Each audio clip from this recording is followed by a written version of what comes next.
नमस्कार सभी को। मैं सूरज चौधरी स्वागत करता हूं आपके अपने YouTube चैनल पढ़ाई लिखाई में। मैं इसके पहले अपने वीडियो में मैंने आपके सामने टेंस नामक टॉपिक रखा, जिसमें मैंने आपको पूरे टेंस के बेसिक्स के बारे में बता दिया था कि टेंस क्या होता है, टेंस के कितने फॉर्म होते हैं, इन सब के बारे में हमने आपके सामने पहले से डिस्कस कर चुके हैं। ओके, हम उस वीडियो में आपको सिंपल प्रेजेंट टेंस के बारे में भी बताए थे और मैंने आपसे वायदा किया था कि अगले वीडियो में मैं जल्द ही आपके सामने सिंपल पास्ट टेंस और सिंपल फ्यूचर टेंस लेकर प्रस्तुत होऊंगा। तो आज के हमारे वीडियो का टॉपिक ही यही दोनों टेंस है। आइए शुरू करते हैं। तो सिंपल पास्ट टेंस क्या होता है, तो मैंने आपको उस वीडियो में बताया था। अगर आपने नहीं देखा है तो आप उस वीडियो को एक बार जाके अवश्य देख लीजिए। जी हाँ, अवश्य देख लीजिए। आइए देखते हैं। सिंपल वर्ड मैंने बताया था कि जब भी हम सिंपल टेंस की बात करेंगे तो मैंने क्या बताया था, उसमें कोई भी मुख्य क्रिया नहीं होगी, कोनो काम नहीं हो रहा होगा। जी हाँ, जिस भी वाक्य में कोई काम कोनो काम ना हो रहा हो उसे ही हम सिंपल टेंस बोलते हैं। तो मैंने तुम्हें सिंपल प्रेजेंट में बताया कि कोई काम ना हो रहा हो और वाक्य के अंत में है, हूं, हैं ऐसे शब्द आए हों तो वो सिंपल प्रेजेंट टेंस होता है। एकदम इसी के जैसा अगर किसी भी तुम्हारे सामने कोनो वाक्य रखा गया और उस वाक्य में कोनो काम ना हो रहा हो, कोई मुख्य क्रिया ही ना हो रही हो और वाक्य के अंत में था, थी, थे, अगर ऐसा शब्द पाया जाता है तो तुम तुरंत समझ जाना कि वो सिंपल पास्ट टेंस है। किसका है? Simple past tense. फिर से बताई दे रहा हूं, ध्यान से सुनना।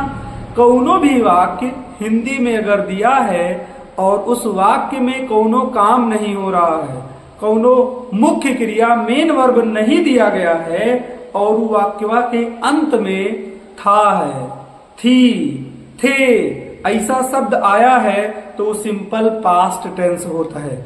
आइए बताता हूं, ध्यान देना। पहचान कैसे करना है, पहचान कैसे करना है, ठीक है। क्या होगा?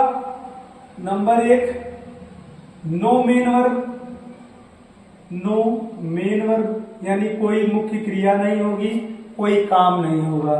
नंबर 2 पहचान, वाक्य के अंत में तुमको 3 शब्द मिलेगा।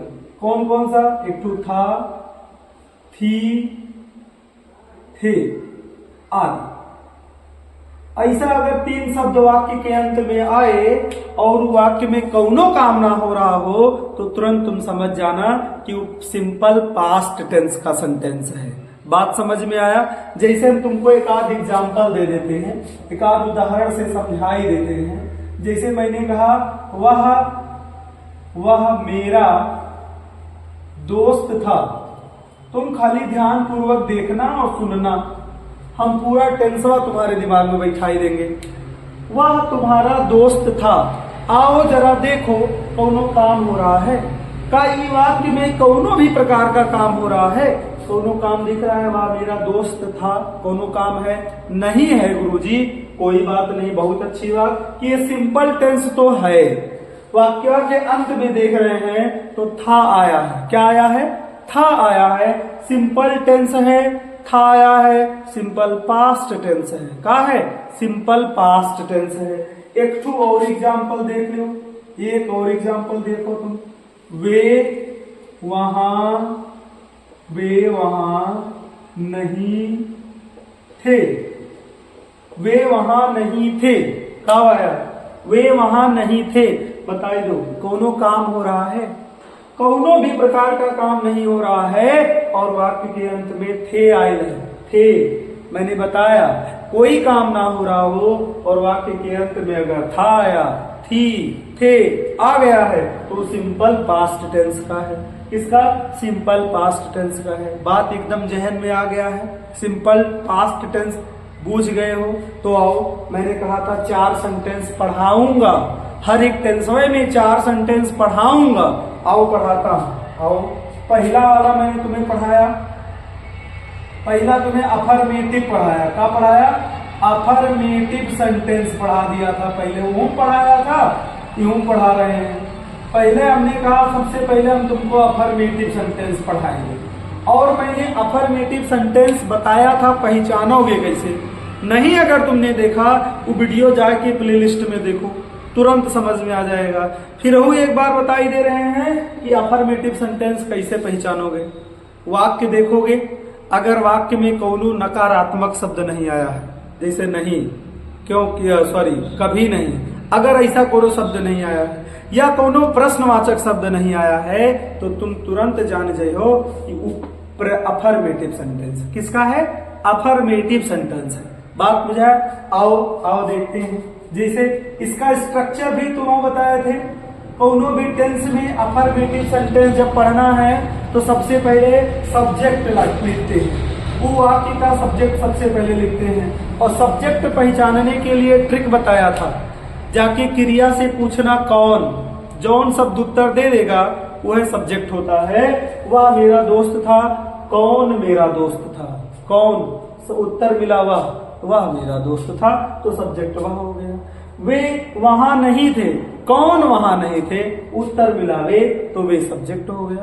ठीक है, आओ सबसे पहले सब्जेक्ट लिख देते हैं, फिर वो टेंस का हेल्पिंग वर्ब लिखते हैं। तो देखो एक चीज तो हो गया कि सिंपल पास्ट टेंस का भैया जो हेल्पिंग वर्ब होता है ना, वो वाज और वर होता है। क्या होता है?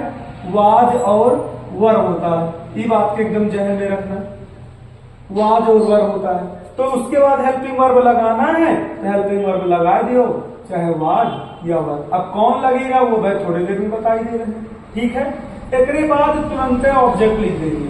काहे कि कोनो मेन वर्ब है नहीं, कोनो काम हो नहीं रहा है। ठीक है, बात समझ में आया?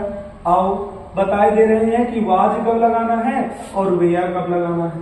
तो वाज तुम हमेशा सिंगुलर सब्जेक्ट के साथ लगाना, सिंगुलर सब्जेक्ट के साथ। अभी मत पूछना गुरुजी सिंगुलर सब्जेक्ट बताए दो, एक बार बताए हैं भैया, पिछले वाले वीडियो में बताए हैं कौन कौन सब्जेक्ट सिंगुलर है। कौनो सब्जेक्ट, कोनो भी शब्द जैसे एक के बोध हो, सिंगुलर सब्जेक्ट है।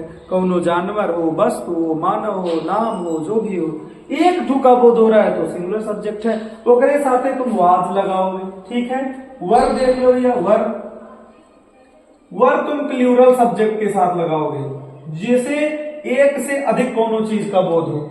और एक साथ है साथ, अच्छा वाज में देखो एक चीज भुलाए गए हो, सिंगुलर सब्जेक्ट तो लगाना ही लगाना है, आई के साथ भी तुमको वाजे लगाना है। किसके साथ? आई के साथ भी वाजे लगाना है। और जहां तुमको प्लूरल सब्जेक्ट दिखाई दे, जिससे एक से अधिक कोनो भी चीज का बोध हो, तुरंत तुम प्रेस आते हैं helping verb, simple past tense में वर लगाए दियो, वर लगाए। ठीक है, ठीक है, कोनो कंफ्यूजन नहीं हुआ होगा। आगे बढ़ लें आगे। आओ आगे बढ़ लेते हैं, एक एग्जाम्पल देते हैं। आओ एक एग्जाम्पल देख लेते हैं। जैसे मैंने पहले कह दिया कि मैं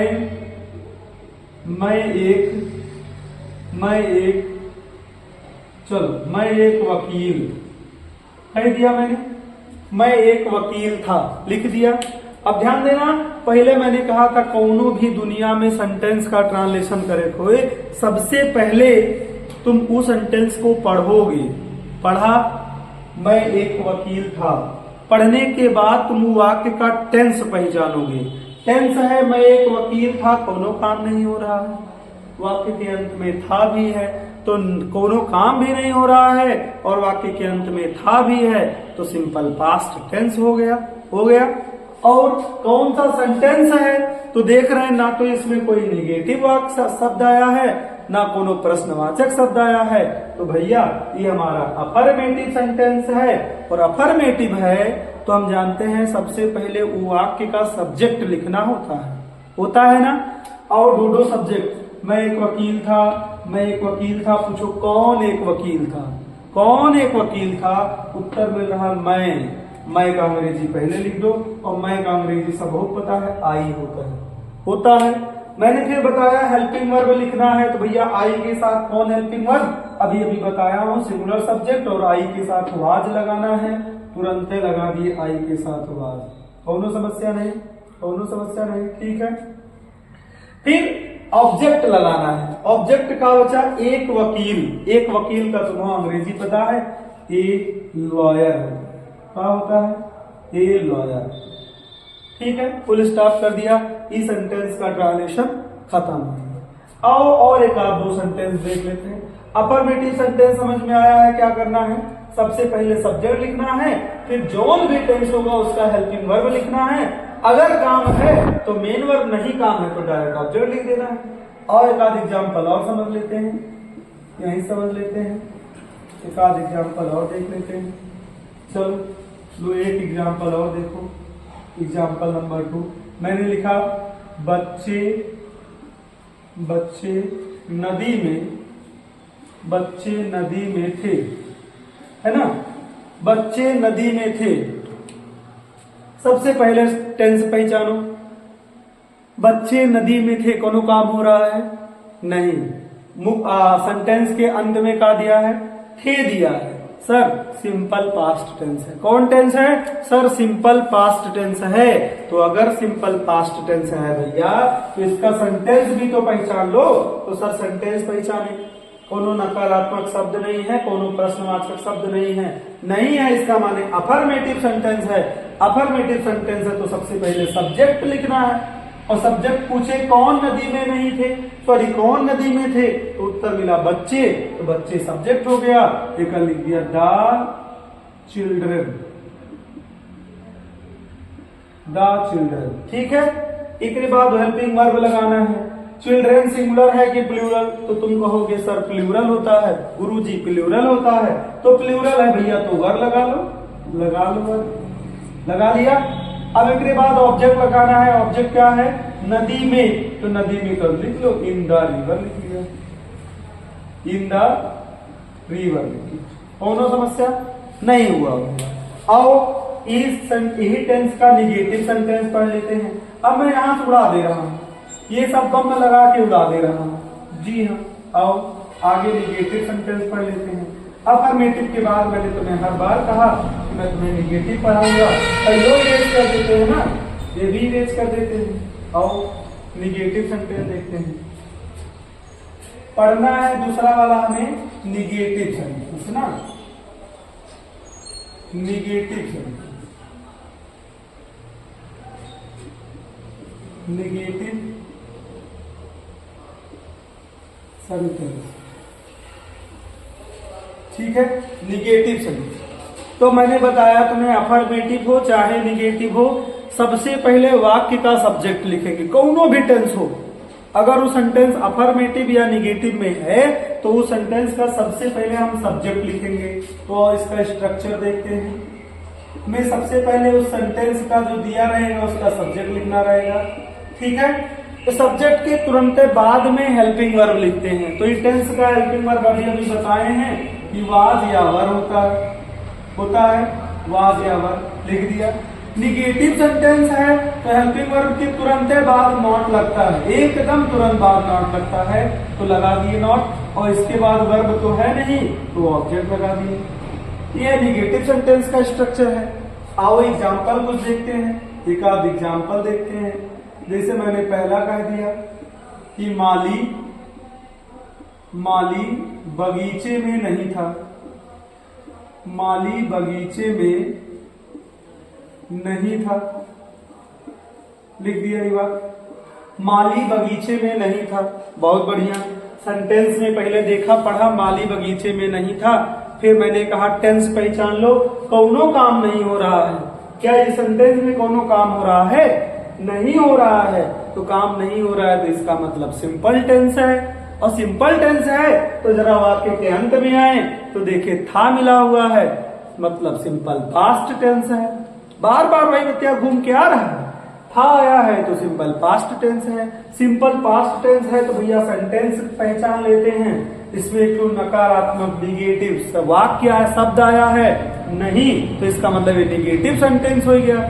निगेटिव सेंटेंस है तो सबसे पहले क्या लिखते हैं? सबसे पहले सब्जेक्ट लिखते हैं। सब्जेक्ट इसमें है माली, माली का हो जाएगा गार्डनर, गार्डनर। दोनों दिक्कत नहीं, ठीक है। गार्डनर से पहले अगर तुम दा लगाना चाहो तो दा गार्डनर लिख देना, ठीक। अब सिंगुलर है कि प्लूरल गार्डनर, तो गार्डनर एक है भैया, यहाँ गार्डनर्स तो दिया नहीं गया है, सिंगुलर है या नहीं, वाज लगाना है, वाज लगा दिए। नहीं भी आया है तो हेल्पिंग वर्ब के तुरंत बाद नॉट लगाना है, लगा दिए नॉट, ठीक है। उसके बाद में ऑब्जेक्ट है, ऑब्जेक्ट क्या है, बगीचे में हो जाएगा इन द, और बगीचे का अंग्रेजी होता है गार्डन, इन द गार्डन। कोनो समस्या नहीं हुआ होगा। Gardener was not in the garden, माली बगीचे में नहीं था। और एक और एग्जाम्पल देखते हैं। मैंने कहा राधा क्लास में, राधा क्लास में नहीं थी, राधा क्लास में नहीं थी। इसका देखो टेंस पहचाने तो टेंस है भैया सिंपल पास्ट टेंस, सेंटेंस पहचाने तो निगेटिव आया है, मतलब निगेटिव सेंटेंस। तो सबसे पहले सब्जेक्ट लिखे, सब्जेक्ट है राधा, तो लिख दिए राधा जी, लिख दिए। राधा सिंगुलर है कि प्लूरल, तो हमने कहा राधा भैया एक है तो राधा सिंगुलर है, इसलिए क्या लगा दिए, वाज लगा दिए। निगेटिव है तो नॉट इसी हेल्पिंग वर्ब के बाद लगाना है, नॉट हो गया, ठीक है। उसके बाद ऑब्जेक्ट बच रहा क्लास में, तो हो जाएगा in the class, in the class, कोनो समस्या नहीं। Radha was not in the class, ठीक है। अब निगेटिव अगर समझ में आ गया तो आओ इंटरोगेटिव देख लेते हैं।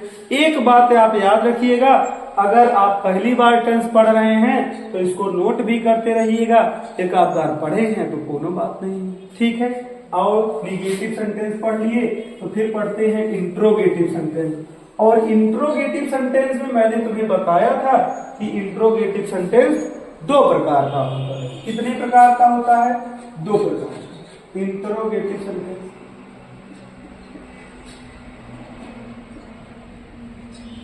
इंट्रोगेटिव, अच्छा साथ में ही में निगेटिव भी जोड़ ही ले रहे हैं। कुछ निगेटिव में ज्यादा अलग करना नहीं होता है, खाली नॉट लगाना होता है, एक उचित प्लेस पे लगाना होता है, वो प्लेस भी बताई देंगे इसमें। इंट्रोगेटिव नेगेटिव सेंटेंस दो टाइप बताए थे। एक टाइप बताए थे भैया आपको yes or no type, yes or no type. जिन्होंने पहला वीडियो नहीं देखा है वो पहला वीडियो अवश्य देख लें।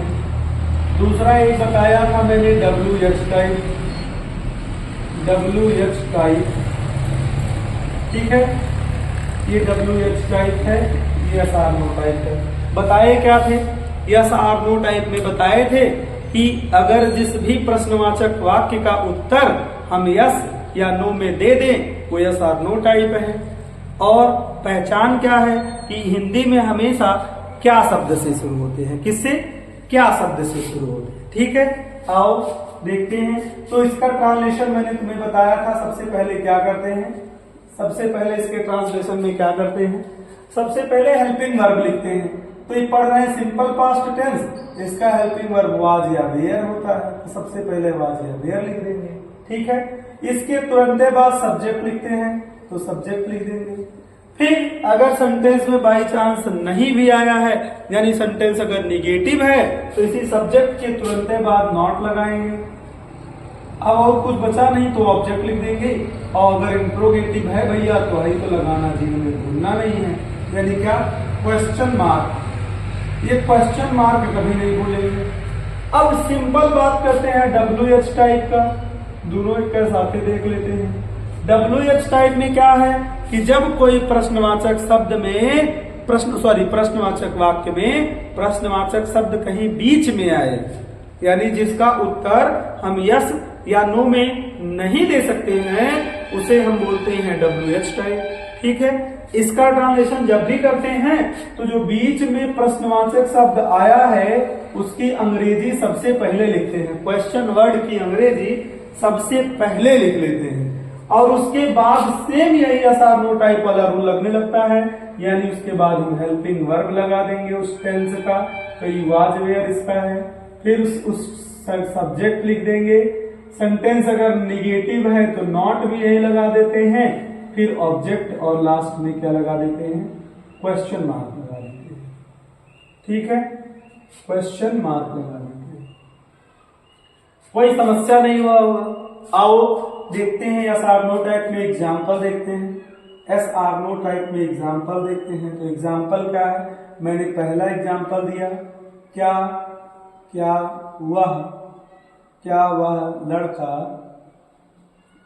वह लड़का ईमानदार था। चलो, क्या वह लड़का ईमानदार था, ये वाक्य दे दिया। ठीक है, सबसे पहले इसका ट्रांसलेशन देख लेते हैं। तो मैंने बताया कि जब भी ट्रांसलेशन करना हो तो सबसे पहले वाक्य पढ़ो और वाक्य पढ़ने के बाद उस वाक्य का टेंस पहचान लो। तो और सेंटेंस पढ़ते हैं, क्या वह लड़का ईमानदार था, पढ़ने के बाद इसका टेंस पहचान रहे हैं। तो सबसे पहले देख रहे हैं क्या कोई काम हुआ है, तो इस वाक्य में कोनो काम नहीं हुआ है, यानी सिंपल टेंस का है। अब वाक्य के अंत में था आया है, इसका मतलब सिंपल पास्ट टेंस है। सिंपल पास्ट टेंस है तो सबसे पहले इस सेंटेंस पहचाने। तो क्या से शुरू हो रहा है, तो इंट्रोगेटिव निगेटिव है और यस आर नो टाइप है। तो यस आर नो टाइप है तो सबसे पहले हमें हेल्पिंग वर्ब लगाना है। हेल्पिंग वर्ब लगाना है तो हेल्पिंग वर्ब हमेशा सब्जेक्ट के अनुसार लगाया जाता है। बार बार बताए हैं कि जब भी हेल्पिंग वर्ब लगाना है तो वो सब्जेक्ट के अनुसार आता है। सब्जेक्ट और वर्ब में बहुत बढ़िया संबंध है। वर्ब कहता है सब्जेक्ट से कि तुम अगर सिंगुलर रहोगे तो हम भी सिंगुलर आएंगे, अगर तुम प्लूरल हो जाओगे तो हमको भी प्लूरल आना पड़ेगा। इस सब्जेक्ट और वर्ब के बीच में बहुत बढ़िया संबंध है। क्या कहा, सब्जेक्ट ने कहा कि भैया अगर हम सिंगुलर रहेंगे तो वर्ब तुम्हों को सिंगुलर ही आना है, और अगर हम प्लूरल हैं तो तुमको भी प्लूरल आना है। तो यहाँ सब्जेक्ट देखते हैं, सब्जेक्ट है पूछो। सब्जेक्ट पहचानने के लिए बताए हैं, पूछो कौन। तो तुमने पढ़ा क्या वह लड़का ईमानदार था, पूछो कौन ईमानदार था। कौन उत्तर मिला, वह लड़का। वह लड़का जब उत्तर मिला वही तुम्हारा सब्जेक्ट है, और सब्जेक्ट है तो उसी के अनुसार हमें हेल्पिंग वर्ब लगाना है। वह लड़का माने कोनो एक लड़का है।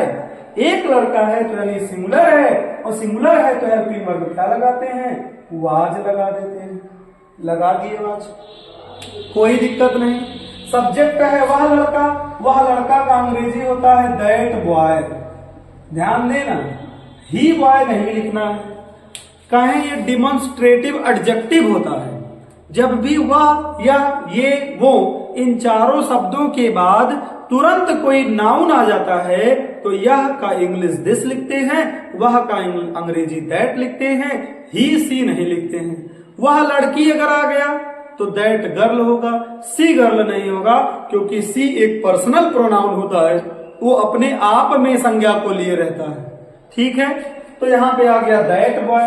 अब सब्जेक्ट हो गया, क्या सेंटेंस निगेटिव है, तो नहीं है। ऑब्जेक्ट लिखना है, ऑब्जेक्ट है ईमानदार, ईमानदार का ऑनेस्ट हो जाएगा, ऑनेस्ट हो जाएगा। लास्ट में क्वेश्चन मार्क लगा देंगे। एक और एग्जाम्पल देखो, दूसरा एग्जाम्पल मैंने कहा क्या वे सभी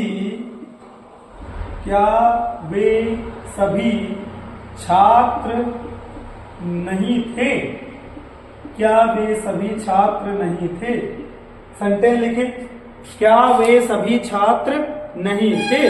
तो सबसे पहले सेंटेंस पढ़ा, क्या वे सभी छात्र नहीं थे। सेंटेंस का टेंस पहचाने, कोई काम नहीं हो रहा है, वाक्य के अंत में थे आया है तो सिंपल पास्ट टेंस। सेंटेंस कौन सा है, क्या से शुरू हो रहा है, नहीं भी आया है, इंट्रोगेटिव निगेटिव सेंटेंस है, और क्या से शुरू हो रहा है तो यस आर नो टाइप है। यस आर नो टाइप है तो हमें आगे हेल्पिंग वर्ब लिखना है। क्या कि अंग्रेजी नहीं लिखते हैं, कभी भी हेल्पिंग वर्ब लिखते हैं, और हेल्पिंग वर्ब कौन लेके आता है, सब्जेक्ट के अनुसार आता है। सब्जेक्ट अच्छा है तो वर्ब भी अच्छा रहेगा। अच्छा का मतलब सिंगुलर है तो सिंगुलर, प्लूरल है तो प्लूरल। तो सब्जेक्ट देखते हैं, वे सभी। सब्जेक्ट पता कैसे चला, कौन छात्र नहीं थे, वे सभी। वे सभी माने बहुत सारे लोग होंगे, बहुत सारे लोग मतलब प्लूरल, और प्लूरल मतलब हेल्पिंग वर्ब क्या लगाना है, हेल्पिंग वर्ब लगाना है वेयर, क्योंकि प्लूरल के साथ हेल्पिंग वर्ब वेयर लगता है। ठीक है, फिर सब्जेक्ट लिखना है वे सभी। तो वे सभी का अंग्रेजी होता है दे ऑल। अगर आप ऑल ना लिखें तब भी सही है, कोनो दिक्कत नहीं। Work they all. अब निगेटिव है, चूंकि नॉट नहीं आया है, इसमें नहीं आया है तो तुरंत नॉट लिख देंगे, इसी पर लिख दिया। ऑब्जेक्ट क्या बचा है? छात्र, तो छात्र का स्टूडेंट लिख दें। क्या स्टूडेंट लिखने पर सही होगा? क्या स्टूडेंट लिखने पर सही होगा? क्या वे सभी छात्र नहीं थे, यानी बहुत सारे छात्र, तो स्टूडेंट्स लिखना पड़ेगा। क्या लिखना पड़ेगा? स्टूडेंट्स लिखना पड़ेगा। बात समझ में आया? ठीक है, आओ जरा WH टाइप में थोड़ा देख दाख लेते हैं, इनका भी पोस्टमार्टम हो जाए। तो इनमें एग्जाम्पल देखते हैं। पहला एग्जाम्पल समझना। पहला मैंने बताया क्या? मैंने कहा चलो तुम पार्टी में कब थे? तुम पार्टी में कब थे? वाक्य पढ़ लिया। टेंस कौन सा है गुरुजी? तो टेंस में सर कोनो काम नहीं हो रहा है और वाक्य के अंत में थे आया है, तो सिंपल पास्ट टेंस है। सिंपल पास्ट टेंस समझ में आया? हाँ आ गया गुरुजी। जरा उसका सेंटेंस पहचानो। तो गुरुजी सेंटेंस बीच में तो एक इंट्रोगेटिव शब्द आया है, इसका मतलब इंट्रोगेटिव सेंटेंस है। अब इंट्रोगेटिव है तो हम 2 प्रकार हैं, यस आर नो टाइप है कि WH टाइप है। गुरुजी बीच में आया है तो इसका मतलब WH टाइप है। और अगर WH टाइप है भैया, तो WH टाइप में मैंने बताया कि सबसे पहले तुम्हें उस क्वेश्चन वर्ड का अंग्रेजी लिख लेना है। तो कब आया है, कब का अंग्रेजी लिख लो। कब का अंग्रेजी व्हेन होता है, लिख दिए व्हेन, कोनो समस्या नहीं। ठीक है, फिर हमें हेल्पिंग वर्ब लगाना है। हेल्पिंग वर्ब लगाना है, और हेल्पिंग वर्ब किसके अनुसार? सब्जेक्ट के। हेल्पिंग वर्ब किसके अनुसार? सब्जेक्ट के अनुसार। सब्जेक्ट कौन है? पूछो पार्टी में कौन पार्टी में कब था? भैया कौन, तो उत्तर मिला तुम मिला यू होता है प्लूरल, और प्लूरल के साथ हेल्पिंग वर्ब लगाते हैं वेयर। क्या लगाते हैं? वेयर। कोनो समस्या नहीं। फिर सब्जेक्ट लिखना है। सब्जेक्ट है तुम, तो तुम का यू लिख दिए। ठीक, क्या नॉट भी लगाना है? क्योंकि सब निगेटिव नहीं है तो नॉट नहीं लगाना है, डायरेक्ट ऑब्जेक्ट लगाना है। ऑब्जेक्ट क्या बचा? पार्टी में, तो in the party, in the party. Last में क्वेश्चन मार्क लगा दिए। नो समस्या, नो प्रॉब्लम। दूसरा देख लेते हैं, दूसरा एक देख लेते हैं। मोहन कल कहाँ था? मोहन कल कहाँ था? चलो, मोहन कल कहाँ था? मोहन कल कहाँ था? कोई काम नहीं हो रहा है, वाक्य के अंत में था आया है। सर सिंपल पास्ट टेंस है। कौन सा सेंटेंस है गुरुजी? बीच में कहाँ आया है? एक इंट्रोगेटिव वर्ड होता है, इसका मतलब ये इंट्रोगेटिव सेंटेंस है। कौन सा टाइप है? तो गुरुजी बीच में आया है इंट्रोगेटिव वर्ड, तो इसका मतलब WH टाइप है।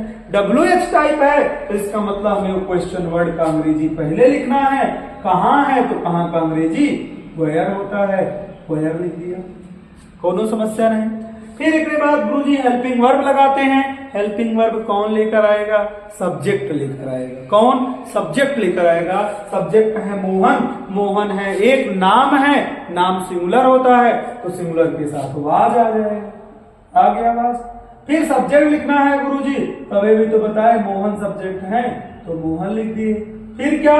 ऑब्जेक्ट नहीं तो है, नहीं तो नॉट लगाना नहीं है। ऑब्जेक्ट है, ऑब्जेक्ट है कल, कल का तुम्हें पता है बीता हुआ कल है तो यस्टरडे लगा देंगे। क्वेश्चन मार्क हो गया। Where was Mohan yesterday? Mohan कल कहाँ था? ठीक है, पास्ट सिंपल पास्ट टेंस तो यही था। अब ऐसे ही हमें सिंपल फ्यूचर टेंस भी देखना है। ठीक है, ऐसे ही हमें सिंपल फ्यूचर टेंस देखना है।